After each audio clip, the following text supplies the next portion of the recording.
Undisputed. We are live from LA. I'm Jenny Taft here with Skip Bayless and Shannon Sharp. Guys, how we doing today? Leave me alone, Skip. You done? I ain't up for your glory. No. I'm not up for your bragging, Skip. Oh. Move over, LeBron James. LA is now Georgetown. Welcome back, Playoff P, and welcome home for Game 6. 1 down, 2 to go. Here we go. No. Yeah, all you do is bragging. I'm not bragging. I'm just spitting facts.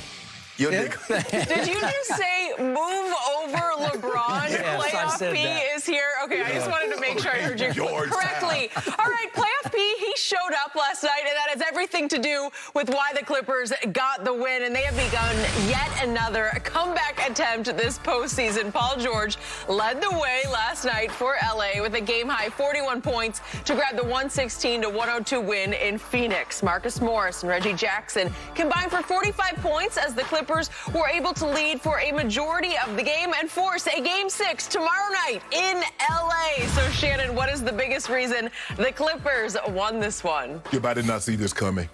We talked about this yesterday, Skip. I said, well, okay, who's gonna be the guy that go get you 41 and 41? I did not see Paul George going for 41, and I did not see Marcus Morris and Reggie Jackson combining to go to get 45. Skip, but I thought the Clippers wanted it more. They started with a small lineup.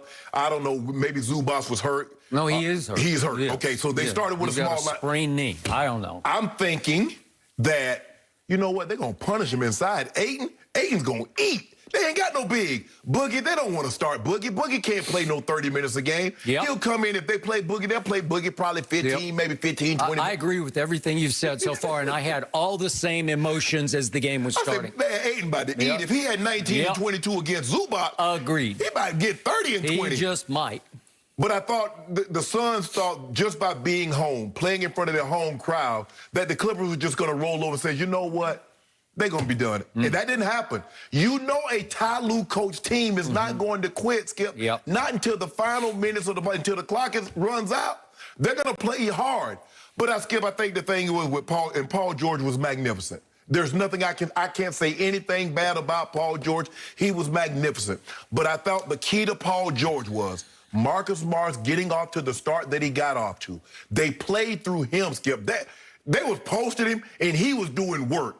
On Devin Booker. Skip, any mismatch. It didn't matter. Jay Crowder, you want something? Come get it. Bridges, you want something? Come get it. Book, you wanted to? Get it. Reggie Jackson. And then Boogie gave him valuable back. So now, Skip, because remember the first 3 or 4 games, Paul George was taking 12, 14 shots in the first quarter. That's far too many. He was pressing. Now he sees these other guys got it going. He could relax. He had 11 points. I think he had like maybe 8 shots in the first half. And then he came out in the third quarter and got ultra aggressive because he's like, okay, I got some help now. Hey, these guys gonna come along with me if I need to. Hey, I don't have to force any issue. Marcus still had it going. Reggie Jackson had it going. And Reggie, the big shot after big shot in the fourth quarter, Skip. But the main reason, I just felt the Suns thought they could show up. The Clippers was going to just, you know what, hey, we had a great run. Because they have every excuse, Skip. No Zubac sprained knee. Kawhi, oh, man, you know, they ain't got Kawhi. They just go and give it. Because that's what most teams would do. And remember, Ty Lue said before the game last night, we're actually down 3 starters. Don't forget, Serge Ibaka was going to be a starter for them, and he's gone with the back injury. Gone. Okay. Give the Clippers credit. They lived to see another day. They played extremely hard. They made some bonehead plays. But, Skip, you can't play the way the Suns played and expect to win. They need more out of Jay Crowder. Jay Crowder is down 12. He was averaging 12, I think, 12, 13 against the Nuggets. He's down to 6. Mikal, for the last couple of games, they've been no-shows. They got to do better than this. You remember Jay Crowder against L.A.? He's saucing. He's saucing. I ain't seen nothing. Now I see him moonwalking. No, bro, you got to give me more than that. He fouls. Yeah, he does that. On 3-pointers, hit Paul George upside right in the face. And then he going to talk about, what? Man, you fouled a man. Give the Clippers credit, Skip. It's their day. It's their flowers. They deserve the coordination. Whatever praise people are heaping on the Clippers is deserved today. Okay, I appreciate you saying that. So, bottom line, you would give Paul George a grade last night of A++. A++, says Shannon Sharp. A Paul George I don't want to go to hater, but I think you'd qualify as a hater. Our right? truth teller. Truth teller. Well, you have been calling him Polyester P for the last couple of shows, right? Okay, and you gave Polyester P A++. Yep. He got on denim today. My turn.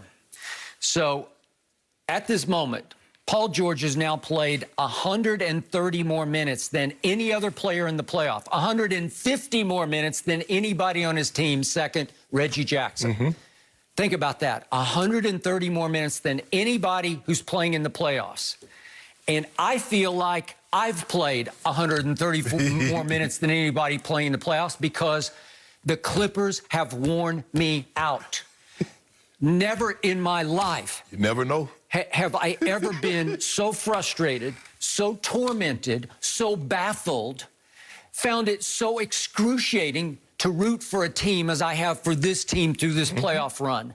Because just when you think it's done, it ain't done. I have quit on this team multiple times through this playoff run. I quit on them last night a couple of times. I quit on Pandemic P a couple of times last night, and I'm about to explain why. But they don't quit. They don't. They have not been blown out one time through this whole playoff run. Usually you have a bad game where you just say, that's you guys can have this one. They don't do that. You realize they have now outscored the Phoenix Suns by 17 points through the 5 games. Right. You realize that in point differential, they're now tied with the Bucks for #1 in the playoffs. Right.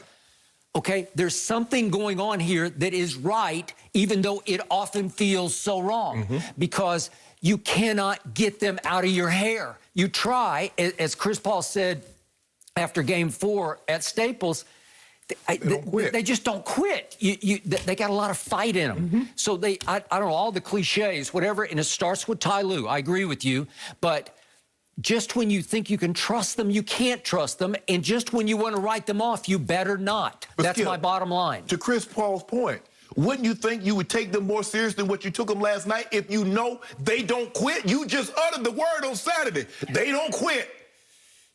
But they heard right before the tip that Zubats is out. And so big to big, Zubats was doing a credible job on Ayton. Just credible. He could sort of stand him off a little bit or fight with him a little bit. He's getting rebounds. I mean, what do you have? 16 rebounds one game, 14 another game? And you would think because he was an emerging superstar, DeAndre Ayton, that you'd think last night he would dominate. They call him the dominator. Yes. He would dominate this game. Well, guess what? He dominated with a grand total of 10 points and 11 rebounds. And would you believe that the Clippers were only out-rebounded last night by 1, 41-40? That's not a good sign. Would you believe that the Clippers scored 58 paint points to only 32 for the Suns? That's just wrong. That game was in Phoenix, the Valley of the Suns, right? Yep. So now let's go back to what actually happened in the game. I have told you all year that weirdly, because I can't explain it, Marcus Morris is the veteran leader of this team, and it goes as Marcus Morris Sr. goes. I can't explain why, but if he's going to come out in the first quarter and hit 6 out of 7 shots, if he's going to hit his first 6 shots, if he's going to score 13 right out of the box, and they're going to jump up 20-5, I got a shot. You got a shot. Right? Because that's all I needed from Marcus really was just that. He wound up with 22, but I needed that salvo from him that set a tone and put Phoenix in a hole it never could quite dig all the way out of. First quarter is very important because normally they fall behind in the first quarter. Okay. Now Clippers like, we in this thing. We in your building and we up. Okay. Meanwhile, Paul George in the first quarter was a flat-out no-show. It's why I am not going to go A++. I'm going to give you 2 sequences of Paul George that drove me out of my mind. In fact, you can go look at my timeline. I tweeted late first quarter, get Paul George out of there, because he came out lifeless, deadheaded. It looked like he was moving in slow motion to me, like he couldn't get up to the RPM of the game. Jeff Van Gundy was all over him saying, it's like he's passing like there's no defense out there. Right. And the defense is getting its hands on balls like crazy. If we could see the two of the turnovers that just drove me crazy, they're about as careless as you can get. I know exactly and this the is ones you're talking when about. you had a lead, and all of a sudden you're saying, here, Phoenix, get back in the game. Here, try this. Here's Paul George. What is that? You're trying to throw it through 3 guys? You can't do that. Skip, that's Paul, that LeBron Paul, pass. don't do that. Don't do that. There's 2 defenders right there. Right. It's so careless. It's so nonchalant. Right. It's so half speed. I'm saying there's one more where the ball got tipped up in the air and he retrieved it to save himself a turnover. Right. Well, he scored a grand total of 3 points in the first quarter and actually just kind of he was the weight Went along for around the their ride. neck. Yeah. But Skip, that's my point. Because the other guy